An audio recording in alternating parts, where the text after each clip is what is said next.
Muy bien, vamos a comenzar con este primer video. La metodología que vamos a seguir en estos videos es la de la construcción de una ficha, ¿verdad? Que se puede hacer un mapa conceptual. En este caso vamos a empezar con intervalos en la recta real. Se supone que esa ficha que vamos a construir, ese mapa conceptual, nos va a servir para orientarnos a lo largo de todos los videos y de las materias, ¿no?, que vamos a tratar de ir trabajando por esta vía. Comenzamos entonces con intervalos en R. Recuerden que R son todos los números reales, ¿de acuerdo? Estos números reales tienen unas propiedades importantes. Hay algunas que debemos tener pendientes, ¿verdad?, presentes siempre, y otras que son propiedades, si se quieren, que son propias del conjunto, pero que a veces pueden quedarnos por fuera, no recordarlas propiamente, pero empecemos como las más simples, con la más simple. ¿Ok? Todo número, ¿verdad?, en R, todo número real, cualquier número que escojamos, seleccionamos un número real, por ejemplo pi, siempre va a tener un racional tan cerca como queramos. ¿Esto qué quiere decir? Si yo tengo un número como pi, yo puedo conseguir un número racional, un número q, tan cerca como yo quiero. Esto nos sirve mucho, por ejemplo, para las aproximaciones. Recuerden que pi, por ejemplo, es un número irracional, tiene un infinito desarrollo decimal no periódico, ¿verdad? Por lo que en determinadas circunstancias necesitaremos un número que lo aproxime, que sea manejable. Estos números van a ser los números racionales. Los números racionales van a ser nuestros caballitos de pelea, ¿de acuerdo? Son los números manejables, en el sentido que podemos operar con ellos. ¿Ok? Segunda propiedad de la recta real. Todo intervalo en la recta real, ¿ok?, es decir, todo pedazo, todo trozo que uno seleccione de la recta real, ¿verdad?, siempre va a tener bien definidos sus extremos. ¿Ok? Tiene sus extremos bien definidos, siempre bien definidos. ¿Qué quiere decir eso? Que vamos a saber dónde comienza y dónde termina. Esto puede sonar algo así como autoevidente, como que, bueno, eso lo sabíamos. Pero no, resulta que eso es una propiedad importantísima. ¿Ok? Siempre que definamos un intervalo, vamos a poder saber dónde empieza y dónde termina. ¿Ok? Así sea un intervalo de magnitud infinita. ¿Ok? Eso lo vamos a ver. O lo vamos a aclarar, pues, para que no sea algo confuso. Pero en principio, un intervalo siempre vamos a saber dónde empieza y dónde termina. Tercera propiedad, y esta es una propiedad muy interesante y muy útil. Si yo tengo dos números, un número x y un número y, que están en esa relación de orden, x menor que y en los racionales, ¿verdad? Entonces, siempre voy a poder conseguir un número natural, natural o un entero positivo, ¿verdad?, tal que yo puedo multiplicar a x por ese número y hacer que sobrepase a y, ¿de acuerdo? Tal que n por x, ¿verdad?, sea mayor que y. Entonces, si yo tengo un número pequeñito y tengo un número más grande, siempre puedo conseguir un natural, ¿okay?, un entero, que multiplicado por x se haga más grande que y. Y esto es una propiedad de los números reales que se llama arquimedianidad. La recta real es arquimediana. Yo siempre voy a poder conseguir un número que multiplicado por otro natural entero, positivo, lo sobrepase. ¿Ok? Eso es una propiedad importantísima dentro de lo que vamos a trabajar. ¿Ok? Y es bueno saber que eso puede suceder. ¿De acuerdo? Por último, la que yo diría es la propiedad más importante de todas. Es una propiedad a veces un poco difícil de imaginar, pero siempre entre dos números reales, en nuestro caso, que es con lo que estamos trabajando, son los números racionales, ¿verdad? Siempre entre dos números racionales o reales hay infinitos otros, ¿de acuerdo? ¿Ok? Entre dos números en Q, o sea, dos números racionales, hay una cantidad infinita de otros racionales. Esto es una propiedad muy fuerte, muy de los números racionales, que se llama densidad. ¿De acuerdo? Entonces, entre dos números racionales siempre hay otros infinitos. ¿Sí? ¿De acuerdo? Entonces no hay un número que viene después de otro en el sentido de no hay ningún otro entre ellos dos, ¿no? Sino que los números racionales siempre tienen infinitos racionales entre dos.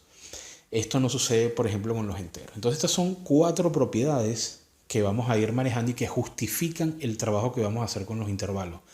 De hecho, lo pongo para que no se olvide, Q, o los números racionales, son un subconjunto de los reales. ¿De acuerdo? Esto es muy importante. Ahora vamos con lo que sería la segunda parte de nuestra ficha, ¿ok? Repito, esto es una ficha conceptual. Esa segunda parte nos vamos a referir específicamente a cómo representamos, ¿verdad?, los subconjuntos, los intervalos de la recta real, ¿de acuerdo? Nos interesa saber cómo representar las partes que podemos diferenciar, recortar de los números reales. Acuérdense que los números reales son esa recta horizontal cuyo centro es el número 0, ¿de acuerdo? Entonces, lo que queremos, en principio, es aprender cómo representar subconjuntos de la recta real. ¿Ok? En principio, esta primera matemática puede que no parezca inmediatamente aplicable, que no tenga, pero ustedes van a ver en el desarrollo de nuestras matemáticas que ellas apuntan pues a explicar modelos. Y ustedes verán cómo se aplican a cada una de nuestras carreras, ¿sí? Ok, entonces, en principio, subconjuntos de la recta real hay dos tipos, ¿ok? Hay dos tipos de subconjuntos de la recta real, ¿ok? El primer tipo, por ejemplo, un punto. Un punto, un número, es un pedazo de la recta real. Es el pedazo más ínfimo que uno le puede quitar a toda la vasta, infinita recta real. Tú puedes quitarle un punto, tú puedes recortar un puntito, ¿ok? Esos puntos son los que vamos a llamarlos intervalos discretos, ¿ok? O conjuntos unitarios. Esos son, van a ser los subconjuntos de la recta más pequeñitos que se puede imaginar, ¿de acuerdo? Por otra parte, en el otro extremo estarían los segmentos de recta, es decir, uno recorta un pedazo, ¿verdad? Un segmento de recta es efectivamente lo que uno denomina como intervalo. ¿Ok? ¿Estamos claros? Estos intervalos pueden ser finitos, si su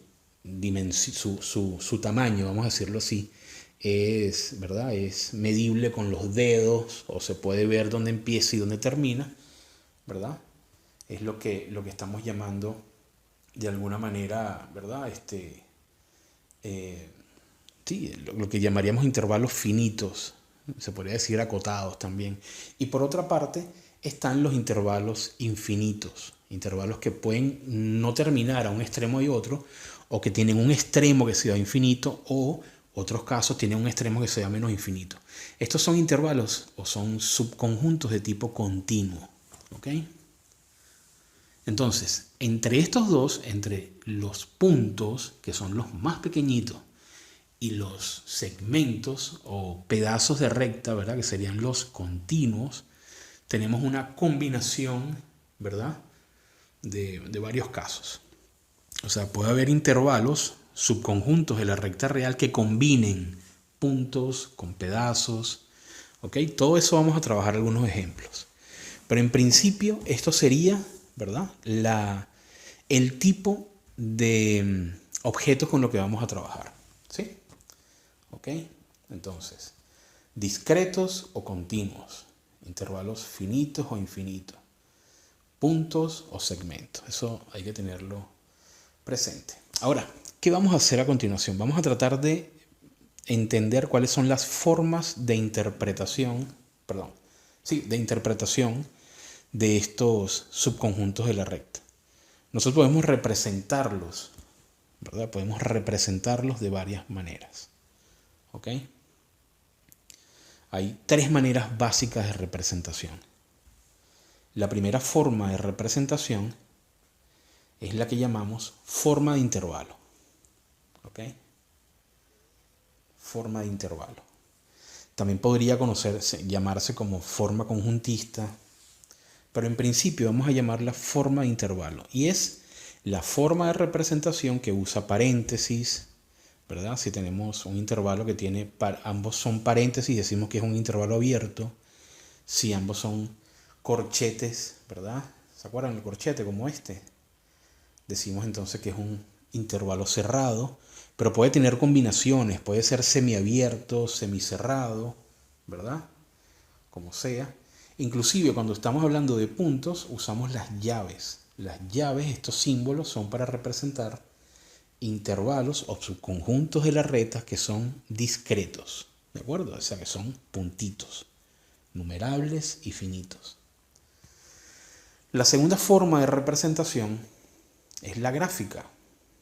Esta forma gráfica es muy cómoda, es la más intuitiva y es simplemente dibujar el intervalo sobre esa recta que ustedes conocen, que es la recta real.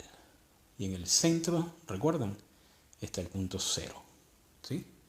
Esta es la forma gráfica de representación de un intervalo. Recuerden que estamos tratando de aprender cómo representar subconjuntos de la recta real. La tercera forma es un poco más complicada y quizá ustedes les tengan un poquito más de miedo porque no hay mucha práctica sobre ella, pero es la forma algebraica. Para representar un intervalo usando la forma algebraica vamos a recurrir a los símbolos de igualdad, de desigualdad. ¿Ok? Podemos usar el símbolo de igual, el de mayor, menor, menor igual o mayor igual. A veces podemos usar inclusive el símbolo de desigualdad, de el igual con una rayita, negándolo. Pero en principio, esto es lo que nos vamos a plantear en la primera clase. ¿Ok? Entonces veamos unos ejemplos. Estos son ejemplos de la guía que ustedes van a tener a disposición en el campus, o nos las piden a través de nuestros contactos de WhatsApp, ¿verdad? Por donde nos comunicamos siempre. Entonces, ¿qué vamos a hacer? Vamos a usar esta ficha para poder trabajar los problemas, ¿verdad?, que están planteados en la guía. Esa es la idea. Esta ficha queda como un registro de nuestra clase. ¿De acuerdo? ¿Ok? Esta ficha resume la teoría que vamos a usar. Así que bueno, vamos a usarla. ¿De acuerdo? Entonces ténganla siempre presente, transcríbanla, ténganla en su cuaderno. Esta es la ficha de la clase. ¿Ok? Perfecto. Comencemos entonces con el primer problema. El primer problema, ¿verdad?, es representar este intervalo. Esto es un intervalo cerrado, ¿ven? Que tiene un corchete en 2 y un corchete en 3. Sería el subconjunto de la recta que empieza en 2, incluyéndolo, hasta 3, incluyéndolo. Así que vamos a dibujarlo. ¿Ok? Trazamos nuestra recta, ¿verdad? Y vamos a señalarlo. No importa en realidad si es exacto el dibujo, pero en principio supongamos que este punto es 2 y este punto es 3. ¿Sí? Sabemos, ¿verdad?, en principio que este símbolo lo que nos quiere decir es que tanto este número como este que está aquí se incluyen. El símbolo de corchete me dice que ese número que hace de extremo del intervalo es incluido, ¿de acuerdo? Es decir, lo estamos tomando en consideración como subconjunto de R, ¿sí?, de la recta real. Entonces, sí se incluye, ¿verdad? Vamos a poner aquí el símbolo de cerrado del corchete, ¿verdad? Y ahora fíjense, vamos a considerar también como parte del subconjunto todos estos números, los voy a rayar aquí en azul. Todos los números entre 2 y 3 también se incluyen. Fíjense cómo este intervalo podemos decir que tiene dos partes. Tiene los extremos que se incluyen por el símbolo que estamos usando y están en rojo, ¿verdad? Señalado con flechita en rojo. Y está lo que está en azul, que también se incluye. Entonces hablamos de extremos e interior. Es decir, este intervalo tiene dos partes. Tiene los extremos que se incluyen y tienen el interior que también se incluye. ¿Se entiende? Es importante que ese símbolo nos sugiera lo que estamos manejando. ¿Ok? Perfecto. Ahora, ¿cómo expresamos eso en la forma algebraica? Bueno, x, que en este caso no es una incógnita, sino una variable. X es un genérico de número. X es como decir todos los números. Todas las X, todos los números, ¿verdad? Que en virtud de su orden en la recta real, ¿sí? Porque la recta real es un conjunto ordenado, son mayores o iguales que 2, ¿verdad? Que es el extremo más pequeño, inferior. Por lo tanto, todos los otros números del conjunto son mayores o iguales a 2 y menores o iguales a 3. ¿De acuerdo? Fíjense cómo hemos representado el mismo objeto con tres formas de representación. La forma de intervalo, la forma gráfica y la forma algebraica. La forma algebraica se leería así. Son todos los números entre 2 y 3 inclusive. ¿Se entiende? ¿Ok? Entonces lo que estoy es explicando el primer ejercicio de esta tabla, que serían los primeros ejercicios de la guía, donde estamos rellenando lo que serían, ¿verdad?, cada una de las formas de representación. ¿Sí? ¿Todo claro? Bueno, vamos a borrar entonces. Vamos con el siguiente problema. El siguiente ejemplo de la guía, de la lista que ven ahí, sería el abierto 2 de 2 a 3. El intervalo abierto que comienza justamente después de 2 y llega antes del 3. Esto es un intervalo abierto. ¿Por qué es abierto? Bueno, porque a pesar que señala que comienza en 2 y termina en 3, no incluye los extremos. A esto me refería yo con que un intervalo está bien definido. A pesar que él no incluye los extremos, sabemos dónde comienza, es decir, el símbolo abierto en el intervalo me dice que comienza después de 2. Por eso no pongo los puntos aquí como puntos negritos, sino que los escribo como unas bolitas abiertas en la recta real. ¿Se entiende? Esa es la razón de esta forma de representación. Aquí está el 2, aquí está el 3. Podemos entonces acá señalar que tanto este número como este número que está acá, que son los extremos del intervalo, no se incluyen. Es decir, el intervalo está señalando que comienza después de 2 y termina, antes de 3. Por eso este símbolo de abierto. ¿Estamos claros? Vamos a rayar lo interno con azul, porque justamente este intervalo es el contenido que está dentro. Es el contenido que está dentro lo que vamos a considerar. Por lo tanto, sí se incluye. Se incluye lo de adentro, los extremos no se incluyen.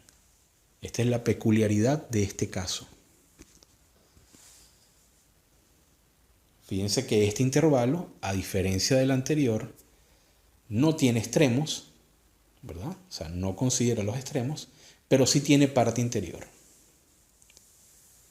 Esto es importante entenderlo, ¿sí? Cada vez que veamos intervalos que tengan paréntesis, estamos hablando de esta situación. ¿Cómo se representa este intervalo de forma algebraica? Bueno, x, que de nuevo no es no es una incógnita, sino que es un número en general, va a ser mayor que 2 y esto es importante, y menor que 3. Observen cómo los símbolos que estoy usando no son el mayor igual y el menor igual, sino el mayor y menor estricto, se dice así. Entonces, todos los números, ¿verdad? Estamos diciendo que este intervalo se lee como todos los números x que están entre 2 y 3, ¿verdad? O que son mayores que 2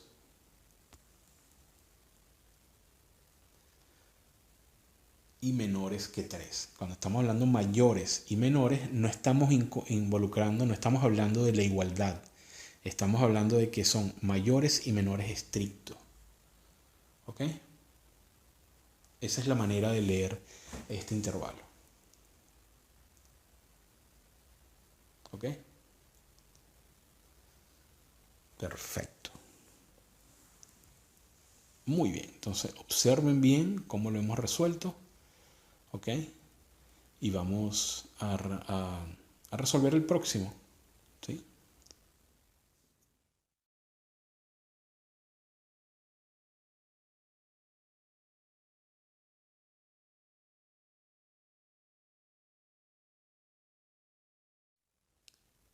Bien, veamos el siguiente problema. Es menos de infinito, abierto, abierto en 2. Estamos hablando de un intervalo que tiene como extremo inferior, ¿verdad? No a un número, en principio, sino al símbolo de infinito negativo. Esto es lo que se llama un intervalo semi-infinito, ¿verdad? Es un intervalo abierto, pero que también es semi-infinito. Es decir, uno de sus extremos se extiende a lo largo de toda la recta real en una de las direcciones. Vamos a dibujarlo. La forma de dibujarlo es muy interesante. ¿Ok? Recuerden que la recta real se extiende infinitamente en ambas direcciones. Estamos hablando que hacia la derecha, no sé por qué lo asumieron así, pero bueno, hacia la derecha se desarrollan los números positivos, y hacia la izquierda, pues, los números negativos. Aquí dibujamos a 2, como es abierto, lo vamos a dibujar como un agujerito, ¿de acuerdo? No estamos tomando en cuenta el valor 2. Lo que sabemos que son todos los números que están a la izquierda de 2.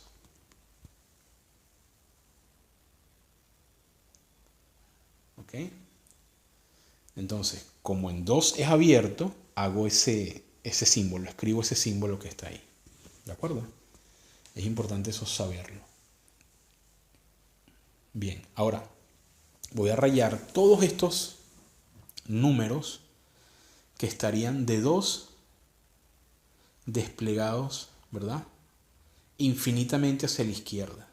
Bueno, todos los números que están a la izquierda de 2 tienen una característica. Todos son números menores que 2. ¿Ok? Hasta menos infinito. Hay números que son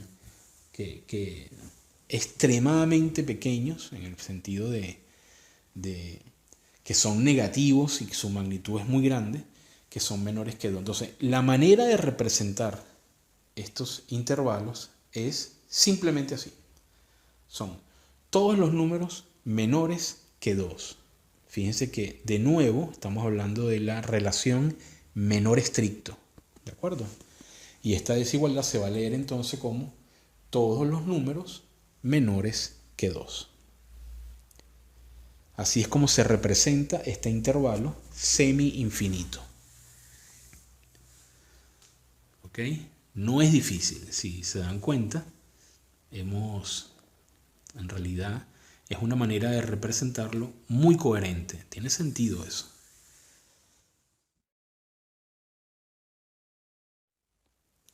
Sí, ¿verdad? ¿Se entiende entonces? Ok, vamos con el siguiente caso. El siguiente caso empieza, ¿verdad? Tenemos como forma de representación la algebraica primero, ¿no? Deberíamos hallar las restantes. Fíjate que tenemos acá x es mayor o igual a 2. Es decir, son todos los números mayores o igual a 2.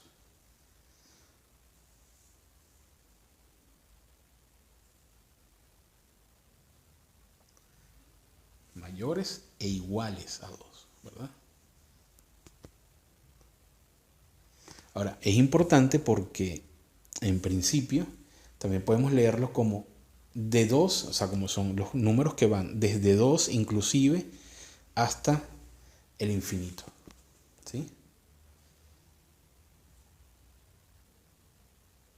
Porque son mayores, por lo tanto estarían a la derecha de 2. ¿Se entiende?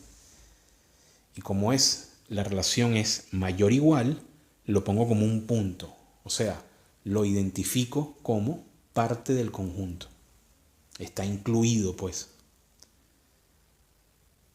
¿Verdad? Lo ponemos así porque está incluido.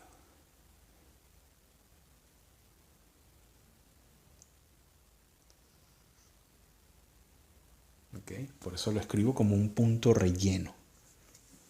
2 forma parte del intervalo.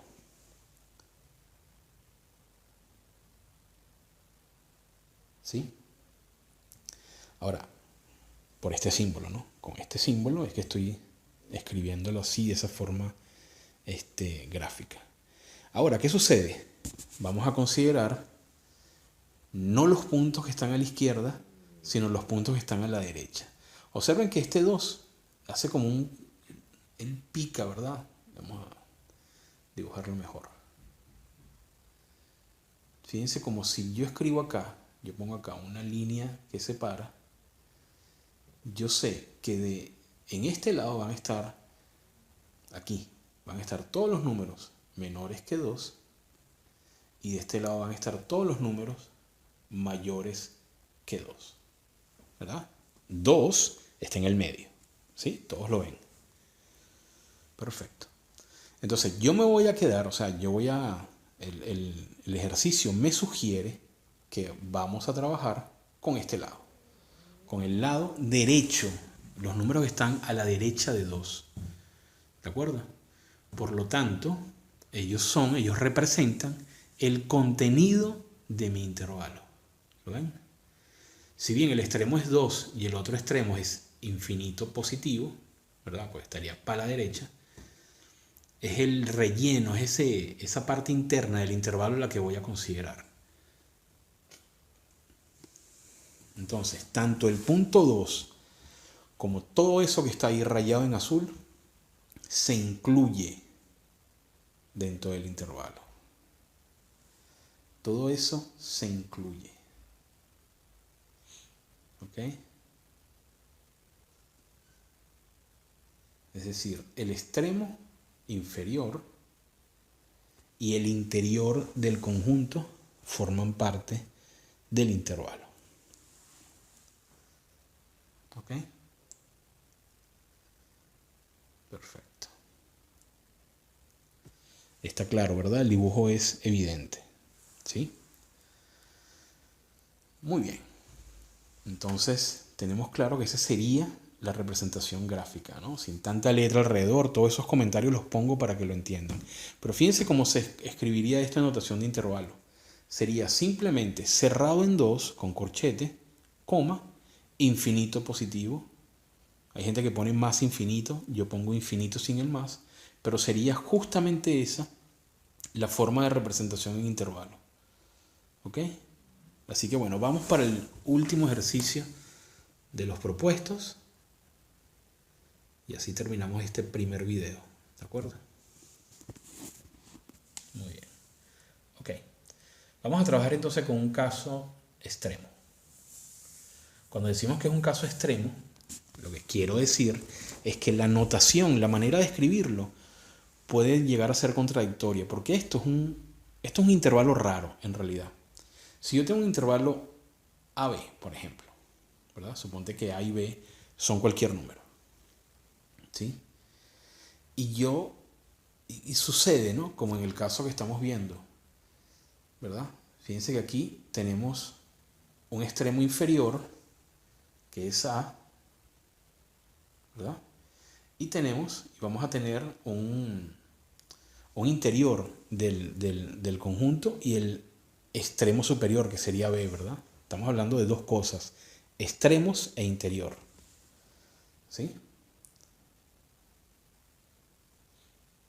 Los extremos pueden ser incluidos o no incluidos, depende de si es un corchete o es un paréntesis, ¿verdad?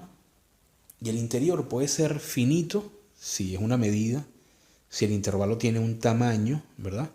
O puede ser infinito, si uno de sus lados se va para el infinito, ¿verdad? En principio no sería medible, pues. ¿Por qué? Porque como el ejemplo que hicimos anteriormente, ¿verdad? Que empezaba en 2 y se iba para infinito, no tienes una medida, su tamaño es infinito, pues.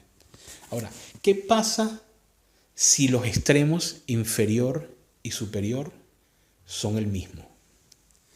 Imagínense que ustedes están viendo un intervalo lo pueden ver como un segmento, ¿verdad? Una cuerda que tiene dos puntas, ¿verdad? Dos extremos. ¿Qué sucede si la punta inferior y la punta superior son la misma? Vamos a pensar en términos de extremos y de parte interna del intervalo, ¿verdad? Evidentemente, si yo el extremo del intervalo los hago el mismo, entonces el intervalo no tendría interior, no tendría parte interior, ¿verdad? Es como decir, el interior del intervalo no existiría. Estoy cerrando los extremos hasta que sean uno solo, lo que me va a quedar es un punto. ¿Se ve? Lo que me va a quedar es simplemente un punto. ¿De acuerdo? O sea que si tenemos el caso cerrado en uno, ¿verdad? Como es el que nos está sugiriendo el problema, ¿verdad? Es decir, que empieza en 1 y termina en 1. Vamos a poner acá, ¿verdad? Y además no solamente empieza en 1, sino además que lo incluye. Vamos a poner aquí que se vea bien claro que es un número 1. Aquí. ¿Ok? Empieza en 1 incluyéndolo y termina en 1 incluyéndolo. Es decir, 1 es tanto extremo inferior como extremo superior. Entonces, lo que tenemos es un caso extremo, ¿verdad? Un caso raro, ¿ok?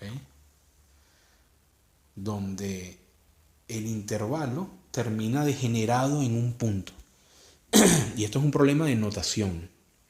Es decir, la manera en que escribimos ese intervalo, ¿verdad? La manera en que lo estamos escribiendo no es la manera como se debería escribir, pues. La manera que debería escribirse sería, si es gráfico, lo representaríamos así, ¿verdad? Sería simplemente un punto. ¿Ok? Sería poner aquí, en el intervalo, ahí arriba, un 1 acá. Ahí está el 1. ¿Verdad? En la forma algebraica sería simplemente escribir x igual a 1. ¿Ok? Y si lo vamos a escribir correctamente, ¿verdad? La forma de intervalos debería ser, en un caso extremo, debería ser entre llaves 1. ¿Ok? Esto sería en principio el último problema de este video. ¿De acuerdo? Así que vamos a estar atentos y atentas al próximo video, a los videos que vienen, donde vamos a estar trabajando otros problemas. Recuerden de tener presente siempre lo que sería la ficha de nuestra clase. En la ficha de nuestra clase debería aparecer todo lo que necesitamos, ¿verdad? Todo lo que estamos trabajando. Y el próximo video vamos a trabajar problemas relacionados con esta idea de combinar distintos problemas, ¿verdad? Distintos tipos de intervalos en uno. Bueno, gracias. Cuídense mucho.